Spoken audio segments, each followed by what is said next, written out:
Bueno, dijimos entonces que en el conjunto de los vectores, sea por ejemplo en R2 o en R3, o quizá vectores de Rn, que nosotros no los trabajamos, se definen como básicas y fundamentales dos operaciones que son la suma de vectores y la multiplicación de vectores por un número real.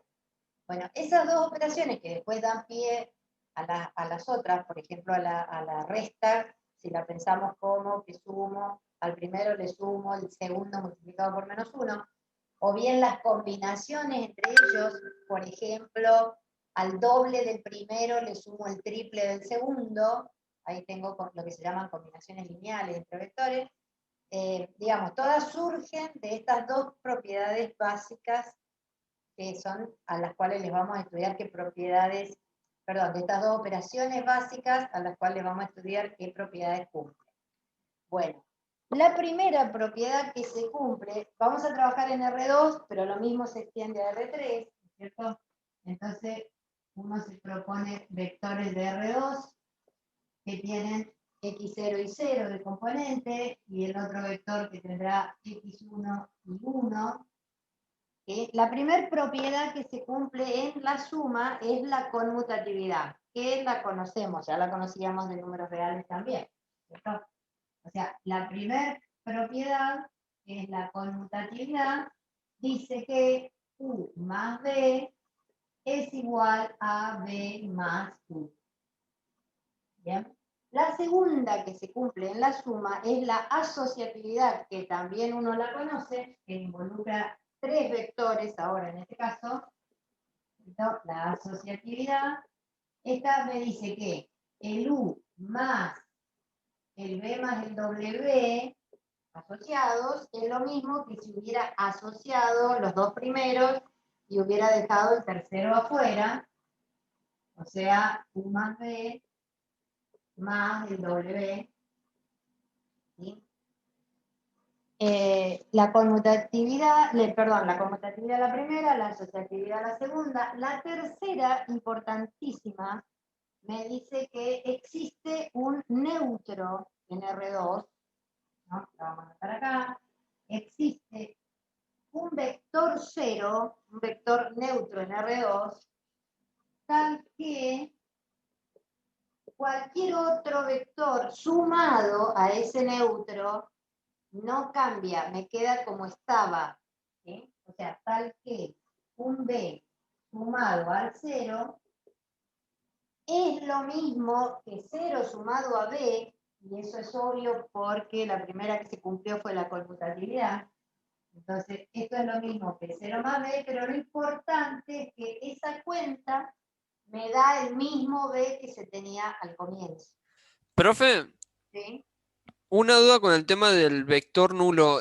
¿Usted le dice vector nulo a 0, 0? O sea, el vector u vale 0, 0. Sí. Ah, En listo. este contexto, sí. En álgebra 2 se van a encontrar, la primera sorpresa que uno se encuentra es que según sea el espacio vectorial y las operaciones que estén definidas en ese espacio vectorial, puede ser que el neutro no sea el 0, 0 que uno conoce. Eso lo vamos a ver cuatrimestre que viene en álgebra 2, ¿sí? En este contexto que estamos trabajando en R2 y con las operaciones que nosotros hemos definido como tales, donde la suma es la suma componente a componente, bueno, ahí el neutro, en este caso, es el 0, 0. Igual ahora lo vamos a demostrar a la propiedad y vamos a ver que uno no debería partir de suponer que eso es el 0, 0. Pero ya en un ratito la demostramos y ahí volvemos a charlar del neutro. Bueno, la cuarta propiedad dice que cada vector de R2 tiene su opuesto dentro del mismo R2, dentro del mismo universo en el que se está trabajando, ¿no? Eso lo escribimos diciendo que para todo U en R2 existe el menos U también en R2, lo cual es muy importante porque es cerrado, ¿cierto? Tal que cuando yo sumo el U original más su opuesto, me da el nulo de R2, que en este caso es el 0, 0. Creo que podrán haber espacios vectoriales donde no lo sé. Bueno, entonces, tal que la suma de U más su opuesto me dé el vector nulo de R2. Eso es la existencia del opuesto dentro del mismo universo en el que uno está trabajando.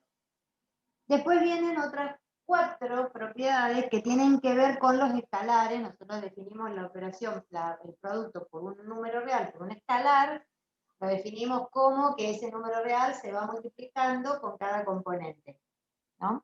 Entonces, ahí tendríamos una número 5 que dice que alfa por beta por U, esto es lo mismo que alfa por beta por U. O sea, hay una especie de asociatividad de los escalares, de los números reales que multiplican, ¿no? No es ese el nombre de la propiedad, pero digo, para que uno se dé idea de lo que hace esta propiedad, lo que te dice es que si vos tuvieras 2 por el triple de B o de U, 2 por el triple de U, eso es lo mismo que haber hecho 6 veces al U, o sea, es lo mismo que multiplicar los dos escalares, el 2 y el 3, ¿no? Como de antemano, digamos. Bueno, después hay una especie de distribución, tampoco es el nombre, pero es para darse idea, de también con respecto a los escalares. O sea, yo tengo alfa más beta por un vector. Esto es lo mismo que si separara e hiciera alfa por U más beta por U, ¿no? ¿Qué quiere decir esto? Imaginemos que tengo 5 por U, 5 veces el U. Bueno, pero el 5 lo puedo pensar como 2 más 3. Entonces, ese 5 por U sería lo mismo que si hubiera hecho el doble de U más el triple de U, ¿no es cierto? 2U más 3U. Eso me estaría dando 5 veces el U. Es verdad, que imaginemos un vector en R2, ¿cierto?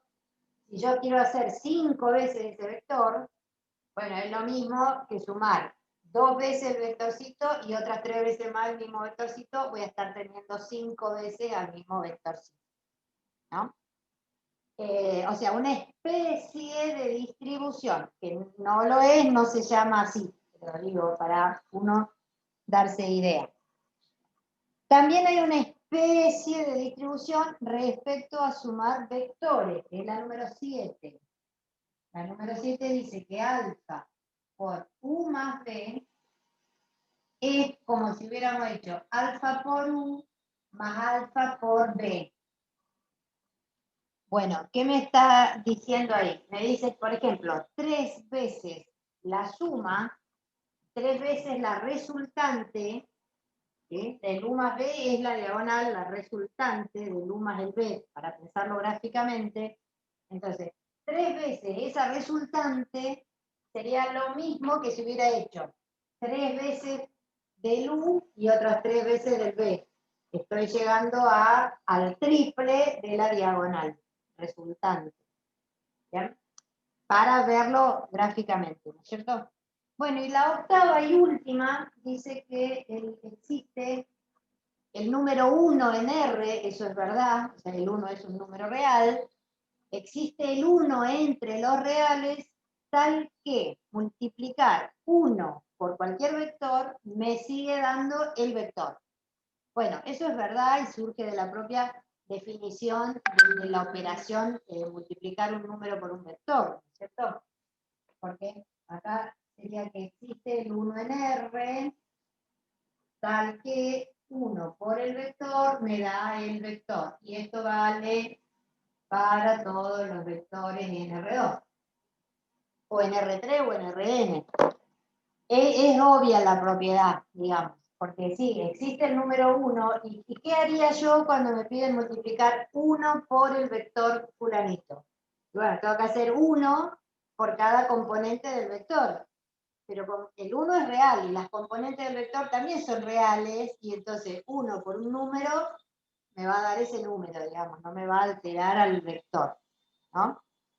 Entonces, bueno, esta es la lista de las 8 propiedades que se verifican entre las dos operaciones que son las fundamentales definidas, que son sumar vectores y multiplicar vectores por un número real.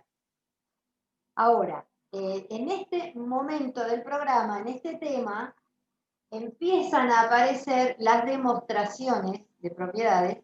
Por eso hoy nosotros vamos a demostrar propiedades, porque son las cosas que pueden aparecernos en un final de la materia, ¿sí?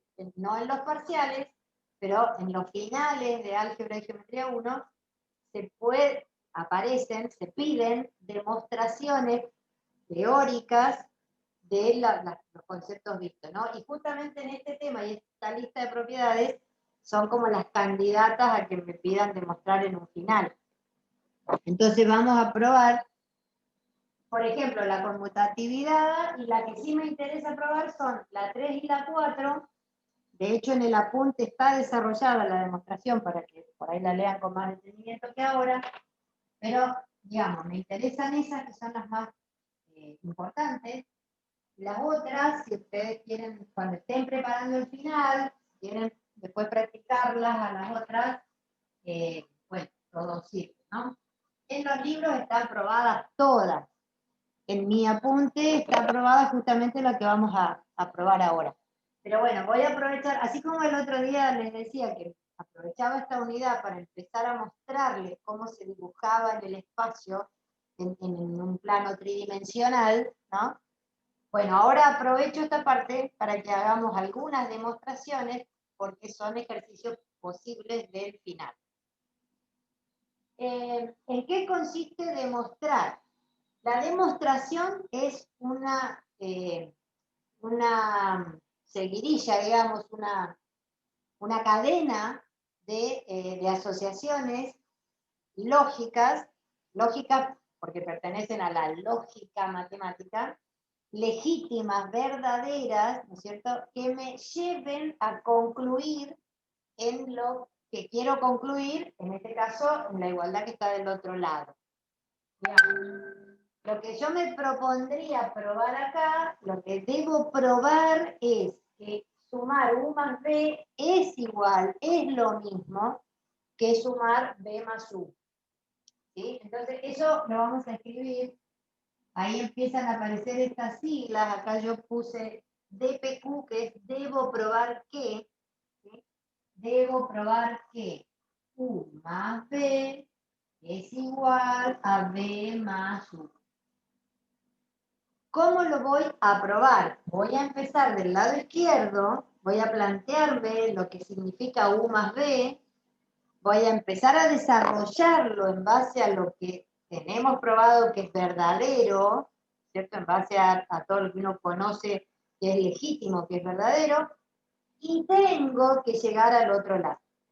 Acá hay un detalle muy importante. No vamos a bajar así con dos líneas y manteniendo la igualdad renglón por renglón. Eso estaría mal demostrado, porque estaría yo asumiendo que ese igual es verdadero, y es justamente lo que uno tiene que probar. No tengo yo que asumir que esta igualdad ya existe. Yo la tengo que probar. Entonces, un detalle muy importante de una demostración es que yo empiece del lado izquierdo, la trabaje, justifique los pasos que estoy trabajando y llegue a lo que está del lado derecho. ¿Sí? Otro detalle muy importante es que nunca vamos a demostrar algo dando un ejemplo. Nunca se prueba con un ejemplo, a menos que lo que yo tenga que probar sea falso. Esa es otra historia. Si yo tengo que probar que algo que me dijeron, que me dieron, es falso, ahí sí te doy lo que se llama el contraejemplo, que sería un ejemplo donde eso que vos me estás diciendo no funcione, ¿no? Imaginemos que alguien me dice que U más B es lo mismo, es igual que 3B más U. Bueno, yo sé que no, si tengo que sumar un U más un B, no es lo mismo que sumarle 3 veces B más el U, ¿no? Bueno, como eso yo ya sé que es falso, ahí me voy a plantear un ejemplo, voy a dar dos vectores, voy a decir, no, mirá, porque acá te muestro, el vector U es este, el vector B es este, lo sumé y no es lo mismo que sumar el triple de B más el U, ¿cierto? Bueno, pero eso en los casos de falso. Como estos son verdaderas, porque son propiedades que están en el álgebra, acá nunca vamos a dar un ejemplo, nunca le vamos a poner numerito a eso. Porque, ¿qué pasaría? ¿Qué pasaría si yo dijera, bueno, sí, tomo un vector U, que es el 1, 2, y tomo un vector B, que es el 3, 4, y yo pruebo que sumando el 1, 2 más el 3, 4 me da igual que el 3, 4 más el 1, 2. No probaste nada, porque lo único que lo estás probando es para un par de vectores. Y vos tenés infinitos vectores en R2. Entonces, no sé, yo, si eso que vos probaste para uno que agarraste al azar y se te cumplió, yo no sé si eso se cumple para todos los demás. Entonces, nunca, cuando es verdadero, nunca vamos a probar dando un ejemplo. ¿Cómo es la manera de probar? Dándose vectores genéricos, como estos que yo tengo acá. ¿Sí? O sea, voy a decir que U es este, X0 y 0, y B es X1 y 1, genéricos. A eso voy a agarrar para hacer la demostración. Bueno, como dijimos, o sea, acá arranco ahora la demostración, ¿no? Ahí está dicho lo que debo probar. Debo probar que U más B es igual a B más U. Ahora arranco la demostración. Bueno, arranco desde el lado izquierdo. Me propongo ver quién es U más B. Bueno, entonces ahí voy a los genéricos, ¿no? El U era el X0 y 0, el B era el X1 y 1. ¿Cómo me dijeron a mí que se suman vectores? O sea, ahí aplico la definición de suma de vectores. La suma de vectores se hacía sumando los componentes correspondientes, análogos, equivalentes, si quieren, en cada caso, ¿no? Entonces, eso, ahí le voy a poner una llamadita y voy a decir en algún costadito o abajo, yo porque no tengo lugar, voy a decir por qué estoy haciendo este paso que estoy haciendo. O sea, yo quiero sumar estos dos. Bueno, estos dos va a ser x0 más x1 y 0 más y1. ¿Por qué estoy diciendo ese paso? Y bueno, porque esa es la definición de cómo se suman dos vectores. Entonces, puse una llamadita ahí, y acá abajo en la llamadita voy a poner definición suma de vectores, ¿no? Esta es la parte del álgebra que te pide explicar todos los pasos que estamos haciendo. Y estamos haciendo todos pasos lógicos y verdaderos, basados en las cosas verdaderas que nos explicaron o nos definieron, ¿no? Bueno, pero estamos acá. El X0, el X1, el Y0, el Y1 son números reales, son las componentes de mis vectores. Y yo sé que entre los números reales la suma es conmutativa, eso es válido. De nuevo, una llamadita acá, que ahora voy a explicar qué paso estoy haciendo, ¿no es cierto? Pero de tener esto que yo tenía acá, ahora lo voy a dar vuelta y voy a poner x1 más x0 y 1 más y0. ¿Por qué? Y ahí viene la llamadita número 2. Vamos a ponerla acá. No tengo lugar, ¿eh? Ustedes en la hoja por ahí lo ponen al costado o en cálculo auxiliar. El 2, digamos, este paso que hice es por la conmutatividad entre números reales, ¿no? Porque las componentes de esos vectores son números reales y entre los números reales la suma es conmutativa, eso lo sé. Llegué hasta acá, ok. Bueno, ahora esto que yo tengo acá lo puedo separar en la suma de dos vectores por la llamadita 1, o sea, por cómo está definida la suma de vectores. Esto es la suma de dos vectores que serán el x1 y 1 más el x0 y 0. ¿Sí? ¿Por qué? Y por la misma llamadita número 1, o sea, por la misma definición de suma de vectores que tengo conocida. Bueno, pero entonces llegué, a través de todo este razonamiento lógico y usando cosas verdaderas, llegué entonces a que esto es B más U, que era justamente a donde yo quería llegar, era lo que quería demostrar. Entonces ahí se pone la otra sigla, CQD, que significa cómo quería demostrar. O sea, partimos de decir, debo probar que U más B es igual a B más U, arranco con U más B, me doy siempre genéricos, nunca un ejemplo, empiezo, digo, bueno, a mí me definieron cómo era sumar vectores, me dijeron cómo se hacía la suma, lo pongo, hago la suma como me dijeron, me encuentro acá con que estos numeritos son numeritos reales, entre los reales hay conmutatividad, entonces puedo dar la vuelta entre los numeritos reales, pero dar vuelta entre estos numeritos reales significó entonces que di vuelta los dos vectores, entonces terminé llegando al B más U, que era lo que se quería demostrar. Profe,